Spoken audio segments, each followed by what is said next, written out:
여러분 안녕하세요. 찾아가는 새벽기도 시카고 예수사랑교회 조선영 목사입니다.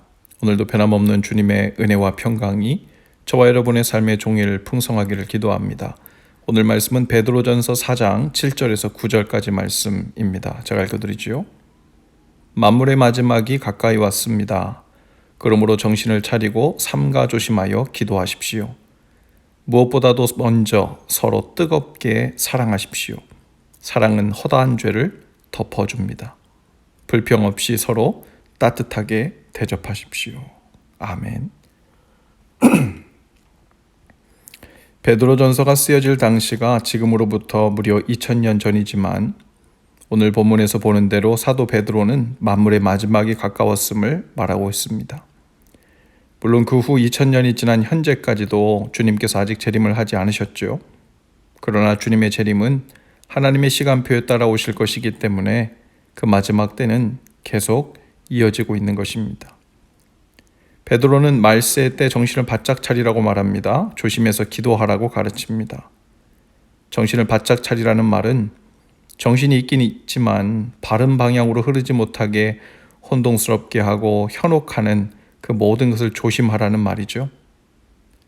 그리고 정신을 똑바로 차리고 조심해서 신중하게 그 방향을 잡고 기도해야 한다는 것입니다. 또 베드로 사도는 말세 무엇보다도 서로 뜨겁게 사랑해야 한다고 말합니다. 성경은 마지막에 가까울수록 사랑이 식어진다고 했습니다. 사람들은 자기를 사랑하고 돈을 사랑하고 쾌락을 사랑하게 된다고 했어요. 자신을 사랑하고 돈을 사랑하고 쾌락을 쫓아 살다 보니 서로에게 상처와 아픔을 주는 일이 많아지죠. 극심한 외로움과 경계심 그리고 두려움에 떨며 살게 됩니다. 그래서 8절에 이렇게 얘기합니다. 무엇보다도 뜨겁게 서로 사랑하십시오. 사랑은 허다한 죄를 덮어줍니다. 그냥 되는 대로 사랑해서는 버틸 수 없고 배겨낼 수 없는 시대가 바로 말세라는 겁니다. 되는 대로 사랑하며 살아서는 제대로 살 수 없는 시대가 바로 우리가 사는 이 시대라는 것이죠. 마지막 때는 사랑이 식어집니다. 그러니 사람들은 점점 더 서로의 단점만을 부각시켜 보려고 하고 그것을 꼭 집어 정죄하고 판단합니다. 사랑이 식어져 이기적이 되니 자신의 입장과 자신의 생각만 앞세우며 서로에 대해서 무관심해집니다. 무례해지죠. 말세의 가장 큰 특징 그리고 또 가장 큰 문제이자 위기는 바로 사랑이 식어지는 일이죠. 그래서 베드로는 말세에 무엇보다도 믿는 자들이 뜨겁게 사랑해야 한다고 말합니다. 무엇보다도 사랑하는 일을 뜨겁게 해야 한다고 했는데 이 사랑에 대해서 우리가 조금 더 확장해서 알 필요가 있을 것 같아요. 에릭 프롬이라는 사람이 쓴 사랑의 예술이라는 책에 보면 다양한 종류의 사랑을 소개하고 있는데요. 어린아이들은 사랑을 받으니까 사랑합니다. 자기 비위에 안 맞으면 밉다고 하죠. 사랑이긴 하지만 유치한 사랑입니다. 또 필요하기 때문에 하는 사랑도 있죠. 마치 give and take라고 하죠. 무언가 합당한 사랑 같고 합당한 사랑처럼 또 보이지만 거기엔 사랑의 가장 중요한 원리인 무조건적인 희생이 빠져 있죠. 마치 장사하듯이 사랑하는 겁니다. 또 나의 욕구에 의해서 사랑하는 것이 있죠. 에로스적인 사랑입니다. 이 또한 다분히 조건적이죠. 그리고 그 다음 단계에는 내가 상대를 사랑하기 때문에 사랑하는 단계가 있다는 거예요. 다시 말하면 필요하기 때문에 사랑하는 것이 아니라 어느 순간인지 왜인지는 설명할 수 없지만 내가 상대를 사랑하게 되었기 때문에 상대가 필요해지는 단계입니다. 무언가 앞뒤가 거꾸로 된 것 같지만 사랑을 해보면 이 말이 무슨 말인지 알죠?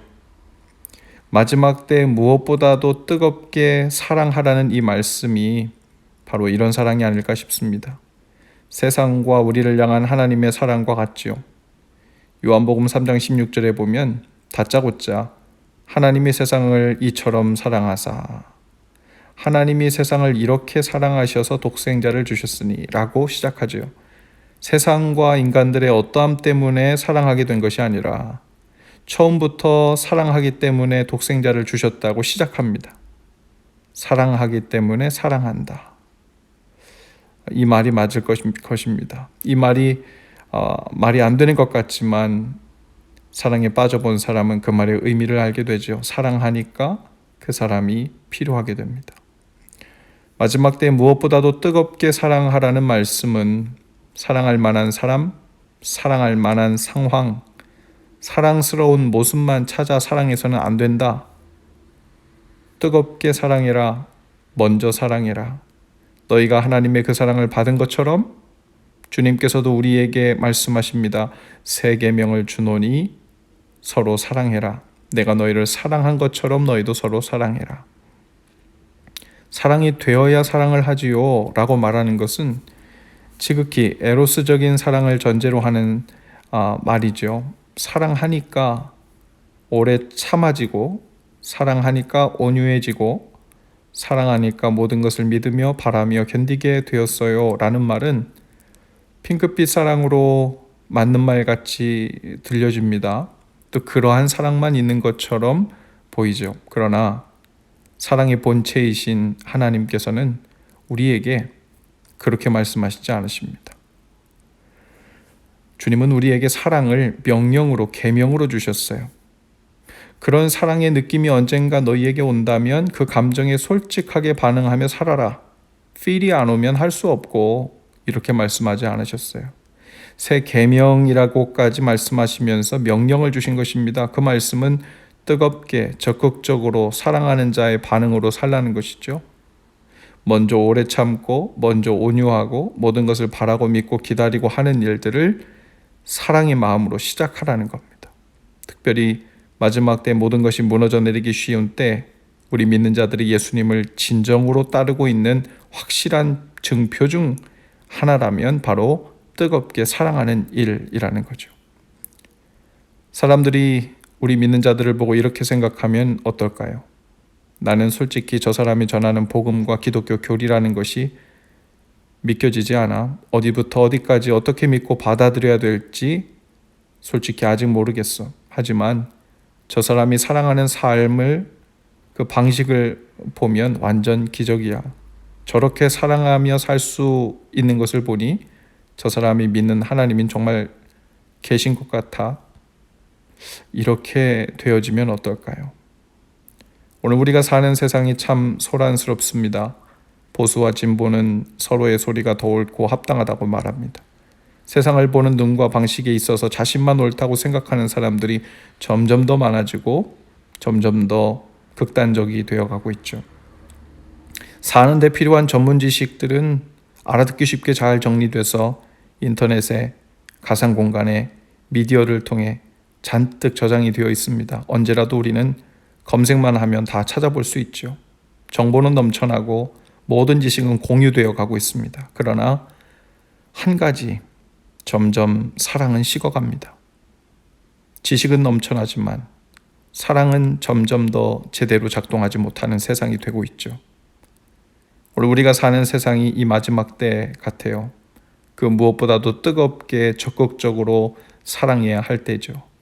우리에게 먼저 베푸신 주님의 그 사랑이 우리 각 사람에게도 나타나 오늘 우리 삶에서 능력으로 나타나고 믿음의 열매로 맺어지는 은혜가 있기를 바랍니다.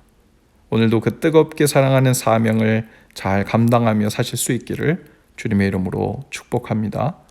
기도합시다. 주님, 저희도 주님의 말씀을 따라 뜨겁게 사랑하며 살기를 원합니다. 다른 것은 다 몰라도 다 내려놓을 수 있어도 뜨겁게 사랑하는 것만큼은 내려놓지 않게 하옵소서. 주님께로부터 받은 그 은혜의 증거를 오늘도 만나는 사람들, 상황들 속에서 마음껏 드러내고 보이며 사는 날 될 수 있도록 인도해 주옵소서. 예수님 이름으로 기도합니다. 아멘. 여러분 오늘도 예수 사랑으로 화이팅입니다. 내일 아침에 다시 찾아뵙죠.